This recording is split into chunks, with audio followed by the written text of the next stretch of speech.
Maranatha, the Lord is coming. A devotional by Ellen G. White. July 4.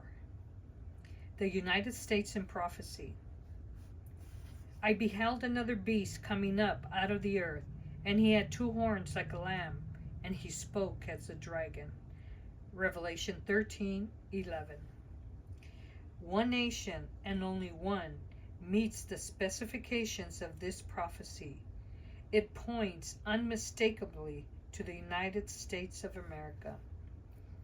Here is a striking figure of the rise and growth of our own nation, and the lamb-like horns, emblems of innocence and gentleness, well represent the character of our government as expressed in its 2 fundamental principles, republicanism and Protestantism. The Lord has done more for the United States than for any other country upon which the sun shines. Here he provided an asylum for his people, where they could worship him according to the dictates of conscience. Here Christianity has progressed in its purity. The life-giving doctrine of the one mediator between God and man has been freely taught.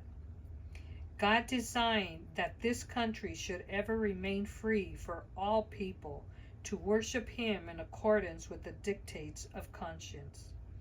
He designed that its civil institutions, in their expansive productions, should represent the freedom of gospel privileges.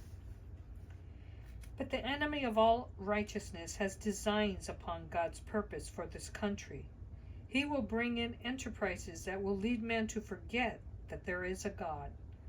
Worldliness and covetousness, which is idolatry, will prevail through the working of the arch-deceiver, till the law of God in all its bearings shall be made void.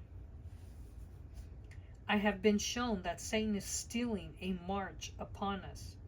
The law of God, through the agency of Satan, is to be made void. In our land of boasted freedom, religious liberty will come to an end.